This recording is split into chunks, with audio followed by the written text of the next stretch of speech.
Good morning, and welcome to the latest installment of our How to Solve It webinar series. My name is Ryan Field, an application engineer here at 3D Vision Technologies. And today we're going to reimagine Santa's sleigh utilizing SOLIDWORKS surfacing.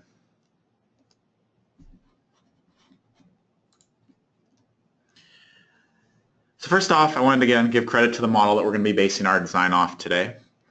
If you're interested in downloading this model, you can go out to GrabCAD at the link provided here on the screen, and you can download this model from there. So thank you to Trinity SCSP. So the question we all had as kids was, right, how does Santa get to all these houses in one night, right? And that's, we think about the magic that we were told about or whatever, but right, with this old kind of rickety design, right, we don't understand how he was able to get across the world, all within the one evening. Especially when we're used to seeing these new kind of high concept car designs that are very aerodynamic, and then we see this old, out of date looking, not aerodynamic sleigh.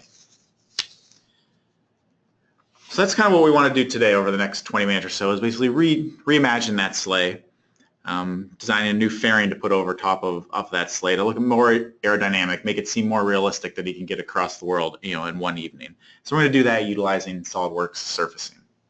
So we'll start off by visualizing our design, then we'll get into some of the tools within surfacing, like lofting and sweeping, and then finally we'll visualize the design. And for those of you that are familiar with SOLIDWORKS Visualize, I have that capitalized there. So we'll basically create a lifelike image of our design that we create here today. So we'll start off with visualizing our design. So there's many ways that we can go about utilizing surfacing, but in this case what we want to do is basically start off by utilizing a hand sketch. This is maybe something that you have done, something that you have created, or maybe you have an industrial design team that's creating these concepts, and then your job is to bring that to life, to create that actual design. So that's what we're going to do here. So let's go ahead and jump out into SOLIDWORKS. And the first thing we want to do is we're going to create a new sketch here on the front plane, and we're going to create some sketch lines basically to help us scale our model, right? Because when we create these hand sketches, they're not necessarily to scale, they're just kind of our overall concept of what we want to get across. So we can go ahead and scale this to the size of the model that we want to design. Just going to put in our fully defined sketches here. Then once we have this dimensioned, let's get this last dimension in here. Have our fully defined, basically overall size of our sketch. We go out to our tools, our sketch tools, and we're going to insert a picture. So here we have basically a profile of our front and top views. I'm going to bring this in. It's a pretty large scale here, and we can manually size that or position it, but also over in our property manager we can set in the actual size that we want. So we know we want this to be 160, so I'm going to put in a width of 160 and then come in, reposition that over those scaling sketches that we put in. So I'll drop that in. Again, it doesn't have to be exact. This is all just kind of guides for us. And then the last thing I want to do is basically bump up the transparency. So I'm going to grab everything that's white within our sketch and make that fully transparent. So we'll save that as our first sketch. And what I'm going to want to do is I'm going to rename that here as our front sketch. And our front view. So within SOLIDWORKS, a lot of times in our design it's good to rename all of our features, but especially in surfacing when we're using a lot of reference geometry, it's good to do that. So we'll do this on the top view as well. Let's bring in our top profile, give that the same scale factor, and go ahead and drop that in, kind of set that over top of our sketch lines that we created for our scaling. Again, we'll do the same transparency. Everything that's white within that sketch, make it transparent. And we now have our front and top views. As you can see here, since it's transparent, we can see through our sketch and kind of bring to life our sketch. We can kind of visualize our concept a lot better now. And the last thing I want to do here is create some reference planes. So these are really going to help us kind of drive our design, right? And especially if we want to make changes, we're kind of building everything off of these first few reference sketches and planes. So we'll put one at the top here. We'll name that our upper plane. And we'll add one more plane basically to the back of our sketch here. So we'll grab that first reference sketch we created and then make it parallel to our right plane and add basically a back plane here. So we're going to add a plane, change that from perpendicular to parallel, go through that back of our sketch and parallel to our right plane, and I'll rename that our top plane. Or, I'm sorry, we'll rename that our back plane. So here, what did we do? We kind of just laid the groundwork for our overall design. We haven't started sketching anything yet, but we've taken advantage of the work that's already done, either by you, by creating the hand sketch, or again, if it's the industrial designers or whoever that are creating our sketch, creating our concepts for us. So then we create some reference geometry that's going to help us drive our design, right, making it easier to make changes that we need to make down the road when everything's built off of those first original features. All right, so now let's go ahead and jump in and start actually modeling our part. So here it's going to be much easier now that we've kind of have the basis, those sketches and reference geometry to go off of. So let's create this kind of top portion of our design here. So let's jump back over into SOLIDWORKS. And here I'm going to create a sketch on the top plane, and let's kind of hide some of those references that we don't need right now. And what we want to do is basically create our parting line. So I'm going to grab our spline tool, basically connect it to our reference, our back plane that we created, and our center line there. Since we want to utilize, take advantage of our symmetry, we'll grab our spline tool and we'll make it horizontal at that center point so that it's got that nice smooth transition when we mirror it. And we'll grab our handles of our spline tool and we will roughly try to get it to match our sketch that we created. Now we'll go ahead and fully close out that contour. You can see it's kind of highlighted there. That's a new feature in 2017. And we'll create a planar surface with that sketch that we created. So now a lot of times with contoured shapes like this, we want to add in basically draft into our design. So what we can do to do that is utilize what's called a ruled surface. So the ruled surface kind of acts like some sketch entities in our sketches that basically reference geometry that we're going to base our design off of. So go ahead in here and we'll basically add a ruled surface along that edge with put in the draft angle that we want. Next, we need to start creating our sketches and our guide curves for our loft that we're going to do. So first off, we'll create a sketch basically on our upper plane here and create a spline basically tracing that top view here, basically that cutout in our fairing that we're creating. Again, we'll make that vertical so that we have that smooth transition when we mirror. And we will try to get as close as we can to our sketch profile that we have in here. I think one last thing I'll do, maybe I'll go ahead and make this one horizontal so we have that nice kind of lock in some degrees of freedom of our spline here. So we have our guide curve. And we have our lower guide curve with our parting line that we created. So now I'll jump out to the front plane and let's start creating our sketches that were our lofting sketches. So again, I'll grab the spline tool and I'm going to connect those basically to our upper and lower guide curves here. Now I'm going to grab the spline, our handle here. What I'm going to do is make that tangent to our guide curve. Right? So now we kind of have that, or to our ruled surface, we have that loft built into our draft built into our upper surface here. So we want to do that same at the top. So I'm going to go ahead and create a construction line, make it tangent to our spline, and then I can put in the draft angle we want to use on the upper surface here, on our upper edge. So we'll put in a 2-degree draft here. And look how now we can reposition that. Our spline again doesn't have to be exact.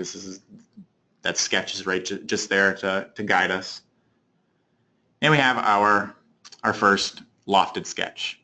So one more on the back plane here. So we'll do the same thing.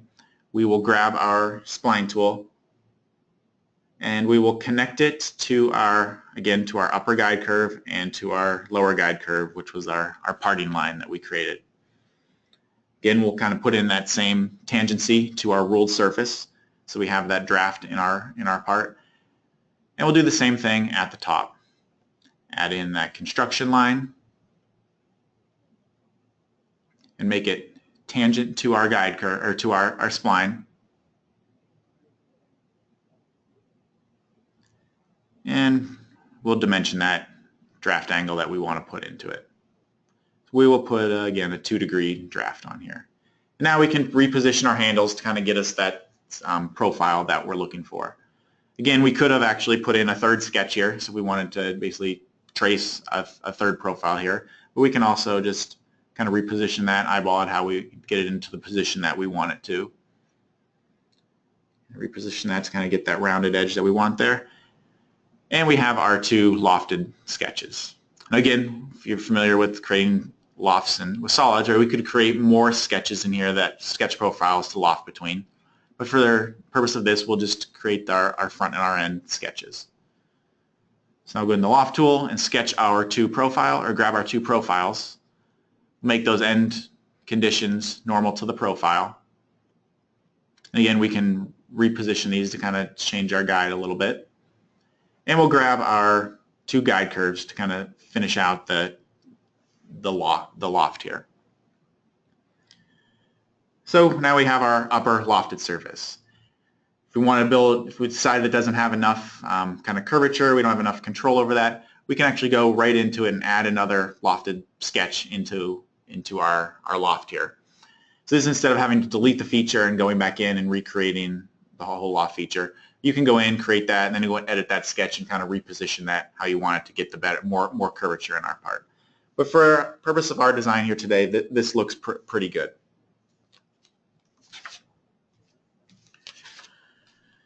So here in this first portion, what we did, we defined our parting line with a lofted, or with our surface there. Then we went ahead and created our contoured sketches and our guide curves utilizing splines, then built some draft in with the help of our ruled surfaces. So now let's go ahead and build the next portion of our design. Basically the small portion here below our parting line. This time let's utilize the surface sweep command. So over here back in SOLIDWORKS, I'm going to go ahead and again we want to have that draft as well, so we'll create another ruled surface basically going in the opposite direction. Put in that same draft angle, just going in the opposite direction here. And next we'll go ahead out to our front plane and basically retrace our bottom profile here. So we'll connect that to that original sketch we created, make it coincident there at our first kind of our flat portion there, then grab our spline tool, connect it to our parting line, and then over to finish out our profile. Again, when creating splines, it's good to use as minimal amounts of points as possible to help give us more control over our spline design. So we'll go ahead and again now also make this tangent to our ruled surface, so we have our draft. Now we can reposition our handles to kind of get it to look how we want it. A lot of times with splines, we don't necessarily, now with our normal sketches we like to fully define them, but in splines a lot of times those are left undefined. Here you can fully define them if you want to. So let's go ahead out onto our front plane and create our sweep path, which is basically just a linear path from basically our origin there, from that kind of vertical parting line to the back plane here. We're going to rename that our sweep path here, right? Because we're starting to build up a lot of guide curves and other sketches here, so it's good to kind of know which each one of these is. So we'll go ahead and name this our sweep path. And then let's rename that first one. That's basically going to be our first guide curve.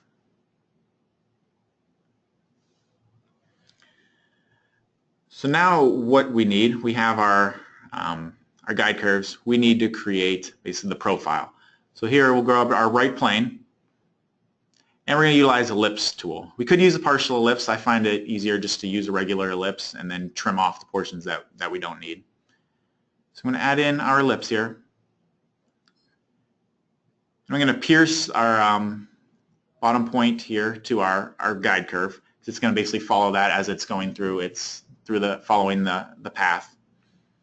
Then I'm going to create some construction geometry to just get the portion of the ellipse that I want to use.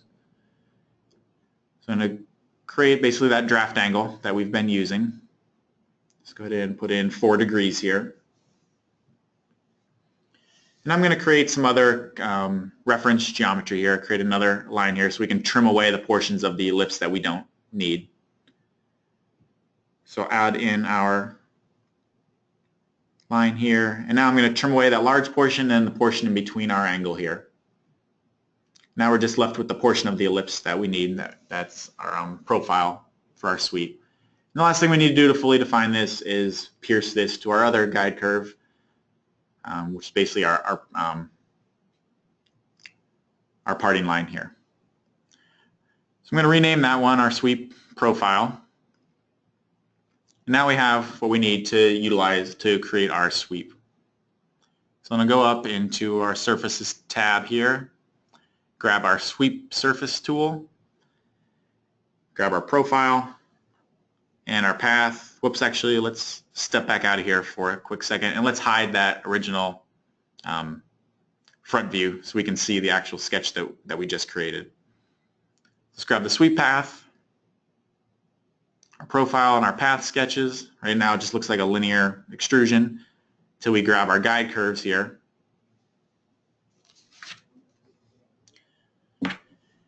Now we have our nice kind of contoured bottom portion of our fairing utilizing the sweep surface tool.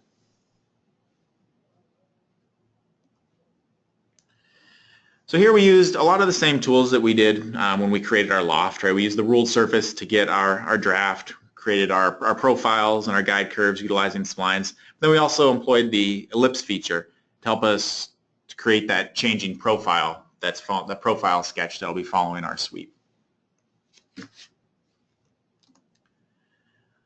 So lastly here, to kind of finish out the design here, let's fill in that remaining section. We'll utilize the filled surface tool here. So we'll jump back over into SOLIDWORKS. You see as we rotate this around, we have kind of just that front portion that's kind of looks like a boundary that we need to fill in. So I'm going to go ahead and do is it looks like it's connected to just that front portion of our ruled surface there. So I'm going to trim away the portion we don't need, utilizing the right plane, basically removing that back portion that we don't want. And I'm going to go ahead and the lower ruled surface we don't really need to use right now, so I'm going to hide it. And now we'll remove that top view we don't need. And we have 2 of our 3 surfaces or edges that we need to close off our boundary. So I'm going to turn back that guide curve on. I'm going to create another sketch on the front plane here. And I basically just want to have that one portion of that sketch. So I'm going to utilize the Convert Entities tool to basically bring that sketch over into our new sketch. Then I'm going to create, again, our construction line to trim away the portion that we don't need. I'm going to grab our trim tool and delete off this back portion of our curve here. Now we have just the portion that we need, so what we can do is go ahead and extrude that surface out. Let's go over to our Surfaces tab, extrude that surface. The length doesn't matter because we really only care about the edge that's closing off our contour there. So I'm going to hide that guide curve, and now we have that closed off boundary there that we want to fill in. So I'm going to go ahead and grab the Filled Surface tool and select the 3 edges of our surfaces here that we want to fill in. And we see, well, how do we want to employ that on the edges? Let's go ahead and make that tangent. Make sure we want to apply that to all of our edges. See our zebra stripes there showing us what our contour is going to look like. And now we've kind of completed our half of our fairing design. Now what I'm going to do here, right, this kind of comes down to personal preference, right? You can go ahead and hide these surfaces you don't need here. What I like to do is go ahead and just remove them, so I'm left with just the surfaces that I need. So I'm going to grab the Delete Keep Bodies command, basically delete those ruled surfaces, those other extruded surfaces, and planar surfaces that we created, and remove them so we're left with just the 3 surfaces that we need for our design. So now what we want to do, we want to basically end up with a solid surface. We want to, first we'll go ahead and do is create one surface here by knitting these 3 surfaces together. So we're left with now just one surface body. And now we'll take advantage of our symmetry by mirroring this again across our front plane. So I'm going to grab the front plane here in our mirror tool.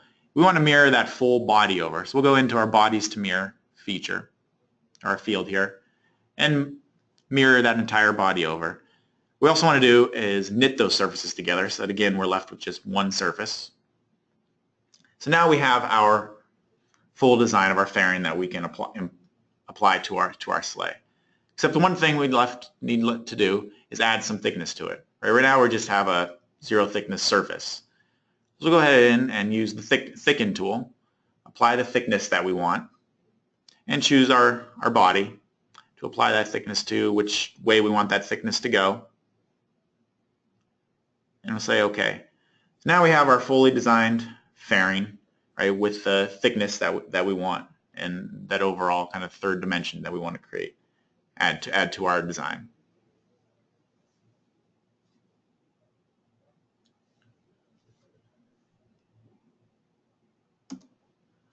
Okay, so what we did here is a lot of stuff, right? We trimmed up some surfaces that we didn't need to create our finished design. We then went in and cleaned up once we used our filled surface, used those reference surfaces, we cleaned up our model using the delete keep bodies command, knitted our surfaces together to get the one final surface, and then mirrored that and knitted that again together to get our final overall design. And then we thickened that surface to give us that final solid body that we needed. So finally, what I wanted to do is let's show this on our sleigh. So let's jump back over here into SOLIDWORKS, and we all know how to assemble parts together. So I kind of took the liberty of already doing that just to kind of demonstrate what we have here. So I'm going to open up this assembly of that old non-aerodynamic looking design.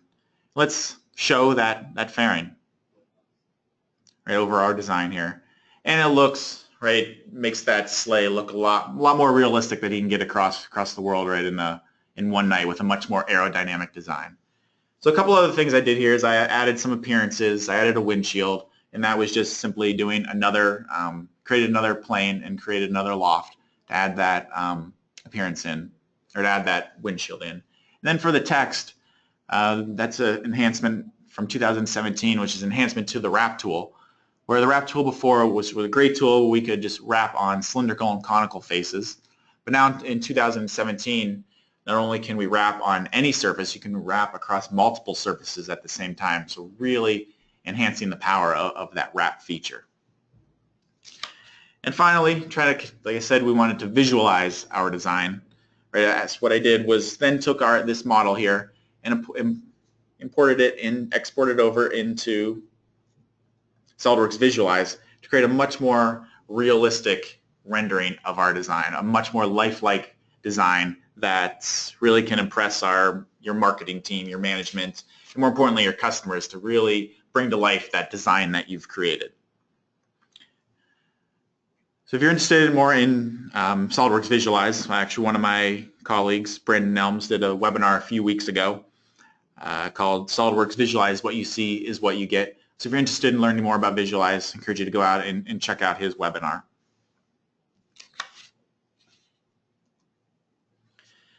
So with visualizing our design here, taking our solid model and applying SOLIDWORKS Visualize to it, where we really get that nice lifelike emotional rendering of our design that can really portray what our final design is without having to create that prototype and taking those expensive photos of a concept design. So in conclusion here, we did a lot of stuff. We kind of went over the methodology of doing surfacing, and one big thing there is take advantage of work you've already done, right? With that, creating those hand sketches and those profiles, and utilizing a lot of sketch tools that we had before with splines and ellipses, and building those into our, again, features that we can also use within solid design with our lofts and sweeps. We can create those surface lofts, surface sweeps, and fill in those other surfaces with the filled surface command, and finally get those lifelike renderings, taking those models over into SOLIDWORKS Visualize and get that really lifelike, realistic images of our models. So if you're interested in learning more about surfacing or any other aspects of SOLIDWORKS, please go out to our website at www.3dvision.com and check out our training tab. We offer training in all of our Ohio, Kentucky, and Indiana locations, as well as online. So if you go out and look for those classes that we have scheduled there, if you don't find something that fits your needs, please contact our training coordinator, Tina Haley, at her email address below. She'd be happy to help get you set up with the training that you need. And finally, just wanted to put a plug in for our next couple webinars in the How to Solve It series. Next week, our electrical specialist, Brian Cook, is going to talk about updating schematics with SOLIDWORKS Electrical. And in keeping in tune with this webinar here, our CAE specialist, Bill Roos, is going to take the design that we created here today and run it through flow simulation. Kind of show how you can utilize flow to analyze those designs. So with that, I'll open it up to any questions that we may have from the audience.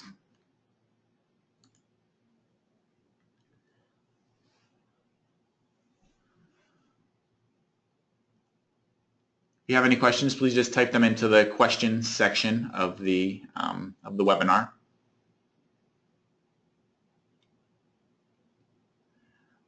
Okay, I don't see any questions out there, so I want to take this time to thank you for attending the webinar.